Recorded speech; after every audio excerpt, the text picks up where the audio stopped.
इनको 30 साल लूट खसूट का तजर्बा तो हो सकता है और इनको गवर्नेंस का तजर्बा नहीं था।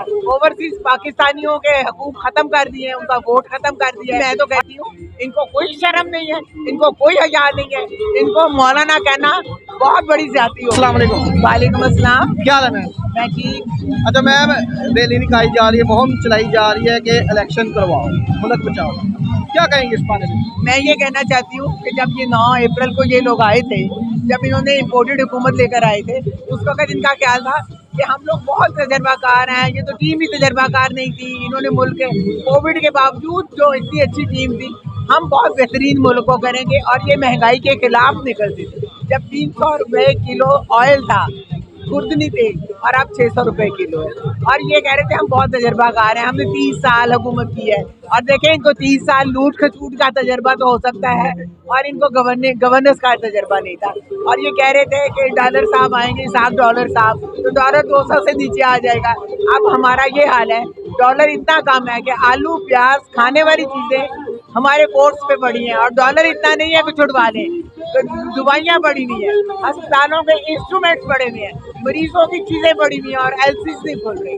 अच्छा मैम, इमरान रियाज साहब ने कहा कि इसहाक डार की जगह लाहौर का बाबा अशरफ लावा को कर देते। ये जो अशरफ लावा हुए हैं, देखिए, ये तो उन्होंने लाइटर नोट पे बात की, लेकिन इसहाक डार साहब आए थे अपने मुकदमात खत्म कराने, नैब से अपने आप को क्लियर करवाने, वो उन्होंने पूरा कर लिया है। उन्होंने कानून साजी कर ली है, ओवरसीज पाकिस्तानियों के हकूक खत्म कर दिए हैं, उनका वोट खत्म कर दिया है और अपने पैसे और अपनी करप्शन माफ करा ली। अच्छा मैम, जाएं और हमारी जान छोड़ें। अच्छा मैम, स्पेशली पीटीआई लेडीज को टारगेट किया जा रहा है, जो फजलुर रहमान साहब ने एक बयान दिया, इस बारे में आप क्या कहेंगे? देखिए, मैं तो कहती हूँ इनको कोई शर्म नहीं है, इनको कोई हया नहीं है, इनको मौलाना कहना बहुत बड़ी ज्यादती होगी। और मैं ये चाहती हूँ कि सुप्रीम कोर्ट इस पे सुओ मोटो ले। वो जो रात को 12 बजे अदालतें लगाते हैं, क्या मोहम्मद बिन कासिम इस मुल्क में कोई नहीं है? कोई औरत की तकरीम, कोई इज्जत, वो माँ बहनों की चादर और 4 दीवारी की हिफाजत। आप देखें आजम सवाती के साथ क्या हुआ, बा किरदार लोगों के लिए। और हमारा दीन औरत के गिर्द घूमता है, औरत की इज्जत, औरत की आबरू, उनकी हया।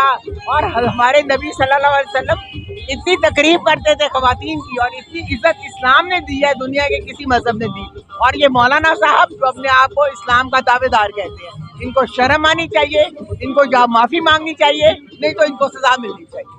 मैडम, कब तक लगता है कि आपको ये इलेक्शन की डेट देंगे? देखें जी, खान साहब ने तो कहा है कि हम इस महीने के आखिर तक असेंबलियां तहलील कर देंगे। जो ही ये असेंबलियां तहलील होंगी तो इनके पास ऑप्शंस बहुत सारी खत्म हो जाएंगी, क्योंकि पंजाब में और केपी में इन एनी केस इनको 90 डेज में इलेक्शन करवाने पड़ेंगे और इंशाल्लाह हम आप 3/4 मेजॉरिटी के साथ हुकूमत बनाएंगे। Thank you. अस्सलाम वालेकुम। वालेकुम सलाम। क्या हाल है सर? अल्लाह का शुक्र। अच्छा सर, ये तहरीक चलाई जा रही है इलेक्शन कराओ मुल्क बचाओ, क्या कहेंगे इस बारे में? जनाब, इमरान खान ने जो ये लॉन्ग मार्च स्टार्ट किया था और उसमें हकीकी आज़ादी की बात की थी। हकीकी आज़ादी ये है कि अवामी नुमाइंदे अवाम के फैसले करें और पाकिस्तान में इस फैसले हों, ना कि कहीं बाहर में हमारे बंद कमरों में फैसले हों। इस वक्त असेंबली में पीटीआई नहीं है, सबसे बड़ी जमात, 150 के करीब नुमाइंदे थे, वो आउट ऑफ है। अब इलेक्शन जब तक नहीं होगा तो नुमाइंदे कैसे आएंगे? हम कह रहे हैं कि आप इलेक्शन कराएं, अवाम जिसको चुनेगी आ जाएंगे जी, मुकाबला करें हमारा। अच्छा सर, क्यों नहीं अभी तक असम्बलियाँ रिजोल्व की जा रही? क्योंकि सीएम पंजाब भी उन्होंने कहा कि ये सीट जो है इमरान खान की अमानत है, तो किस चीज़ का वेट किया जा रहा अभी?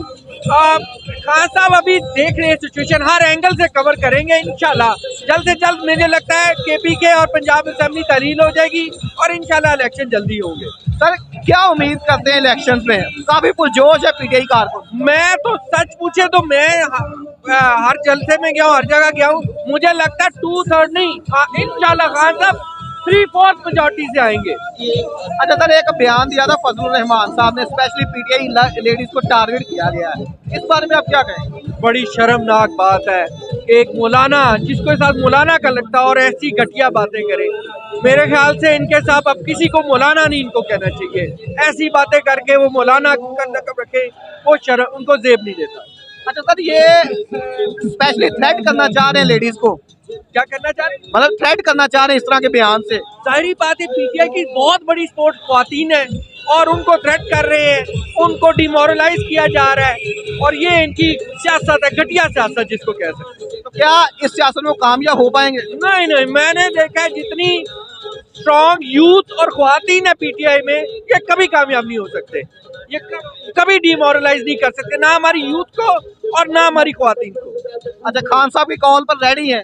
इंशाल्लाह, आपने देखा नहीं, यहीं से चले थे हम सब, इसी में यहीं पर खान साहब के कंटेनर के साथ साथ चलते गए और 26 को भी गए और 26 को यकीन माने बहुत से लोग चाहते थे कि इस्लामाबाद की तरफ चले, लेकिन खान साहब ने मेरे ख्याल में सही फैसला किया और कुछ तशद्दुद से बचे और एक सियासी फैसला किया। इंशाल्लाह तहलील होंगी तो इलेक्शन इनको करवाने में मजबूर करेंगे हमें। बहुत शुक्रिया।